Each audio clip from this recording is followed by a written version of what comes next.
મારું નામ વિક્રમ છે. હું 35 વર્ષનો એકલો માણસ છું. નાનપણમાં જ મારા માતા પિતા એક ગંભીર બીમારીમાં ગુજરી ગયા હતા.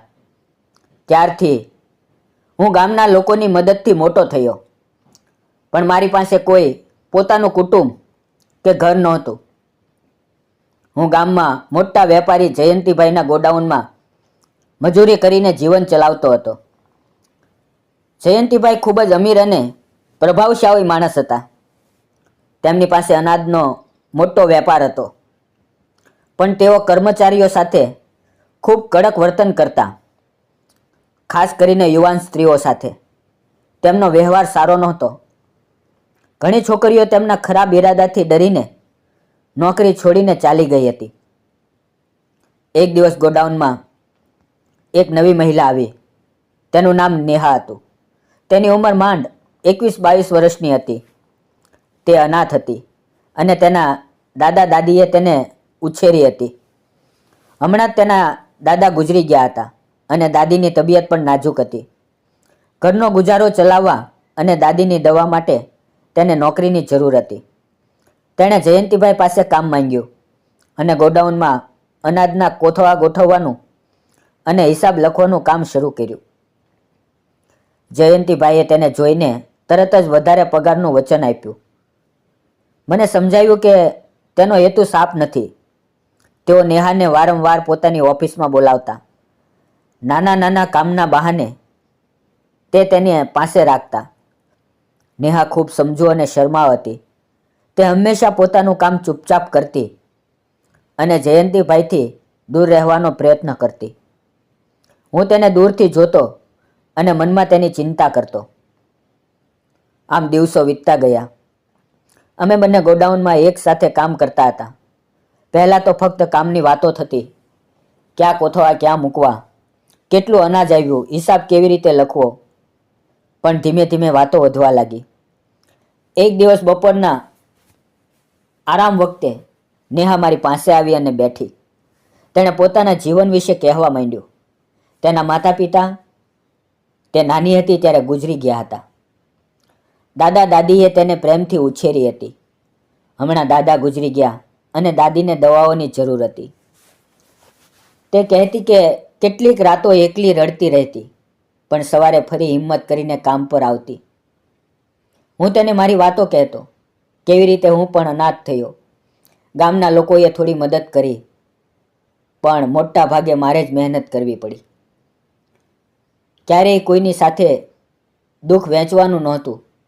અમારી વચ્ચે એક અજાણી સમજણ વધવા લાગી. હું તેને ચૂપચાપ મદદ કરતો.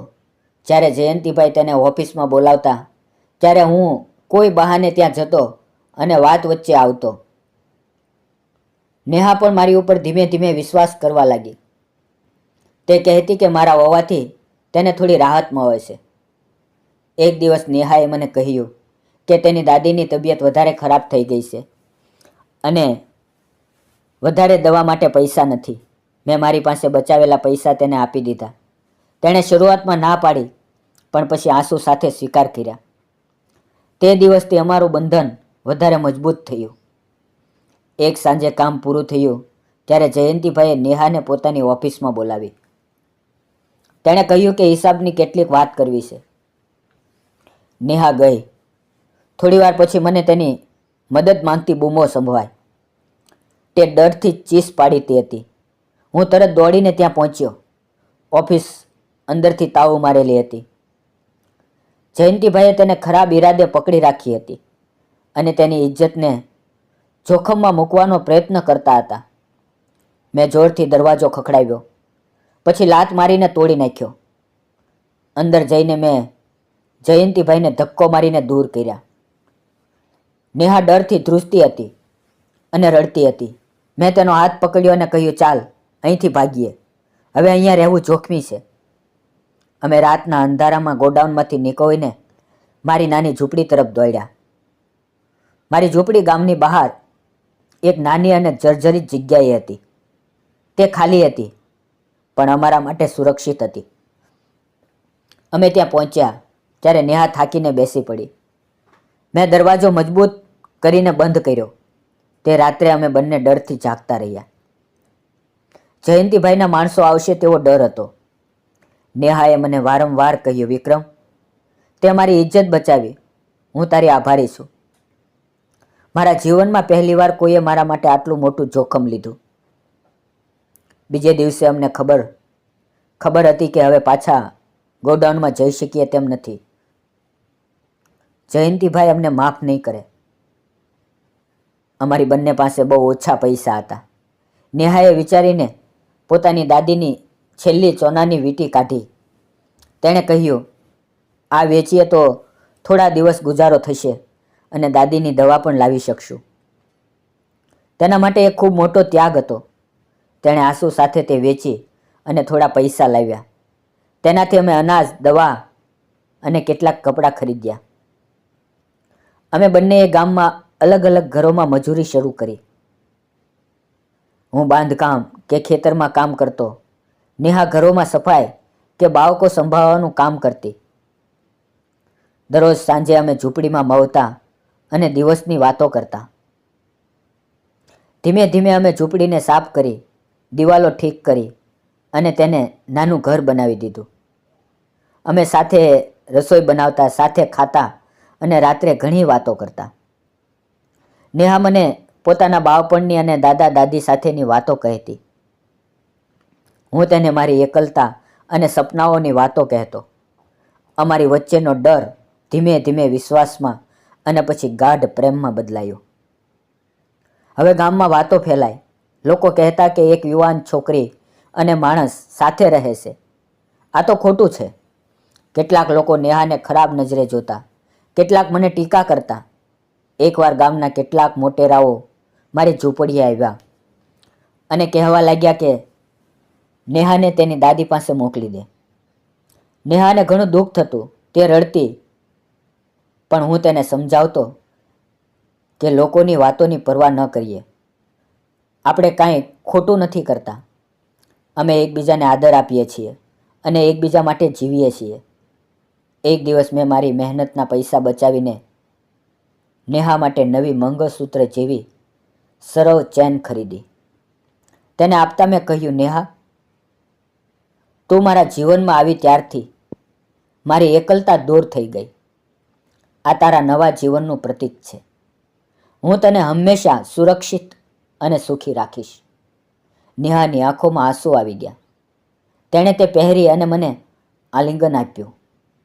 થોડા દિવસ પછી એક સુંદર સાંજે મેં તેને પ્રેમથી પૂછ્યું, નેહા, શું તું મારી સાથે લગ્ન કરીશ?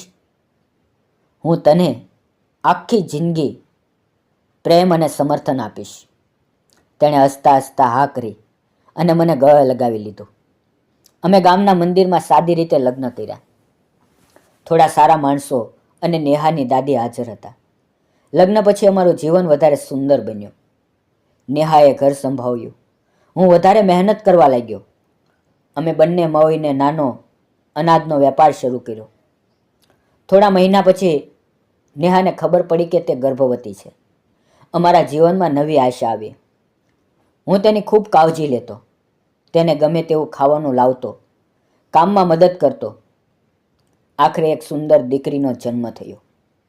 અમે તેનું નામ પ્રિયા રાખ્યું, પ્રેમનું પ્રતીક. તેના આવવાથી અમારું ઘર ખુશીઓથી ભરાઈ ગયું. નેહાના જૂના દુઃખ ભૂલાઈ ગયા. મારી એકલતા દૂર થઈ. અમે બંને મળીને પ્રિયાને ઉછેરી. તેને સારા સંસ્કાર આપ્યા. ગામની ટીકાઓ ધીમે ધીમે બંધ થઈ ગઈ. લોકોને ખબર પડી કે અમારો પ્રેમ સાચો છે અને અમે એકબીજાને આદર આપીએ છીએ. મિત્રો, આજે અમારી દીકરી પ્રિયા મોટી થઈ રહી છે. તે અમારી સાથે હસે છે, રમે છે અને મદદ કરે છે. અમે ત્રણેય સાથે મળીને મહેનત કરીએ છીએ અને સપના જોઈએ છીએ. જયંતિભાઈની ધમકીઓ ક્યારેક ખતમ થઈ ગઈ. ગામની ટીકાઓ પણ ભૂતકાળ બની ગઈ. અમે સાબિત કરી દીધું કે સાચો પ્રેમ, હિંમત અને એકબીજા પર વિશ્વાસ, જો આટલું હોય તો કોઈ પણ અન્યાય કે મુશ્કેલીને હરાવી શકાય છે. આ મારી અને નેહાની સાચા પ્રેમ અને નવી શરૂઆતની વાર્તા છે. મિત્રો, જો તમને વાર્તા ગમી હોય તો પ્લીઝ વિડીયોને લાઇક, ચેનલને સબસ્ક્રાઈબ અને એક નાની એવી કોમેન્ટ કરવાનું ન ભૂલતા. ફરી મળશું મિત્રો આવતીકાલે એક નવી વાર્તાની અંદર. ત્યાં સુધી આવજો. વિડીયો પૂરો જોવા બદલ આપ સૌ મિત્રોનો દિલથી ધન્યવાદ મિત્રો. અને હા મિત્રો, આ વિડીયોમાં આવેલા નામ, પાત્ર અને ઘટના ફક્ત કાલ્પનિક હતા. તેનો કોઈ પણ વ્યક્તિ, જાતિ કે કોઈ સમાજ સાથે કાંઈ સંબંધ નથી. આ વિડીયો ફક્ત મનોરંજન અને શૈક્ષણિક હેતુથી બનાવવામાં આવ્યો હતો. કૃપા કરીને તેને અન્યથા ન જોશો. આ ફક્ત મનોરંજન અને શૈક્ષણિક ઉદ્દેશથી બનાવવામાં આવેલો છે. તો મિત્રો, તમારા ગુજરાતી મિત્રને લાઈક અને કોમેન્ટ કરીને પ્લીઝ મોટિવેશન આપો. ધન્યવાદ મિત્રો.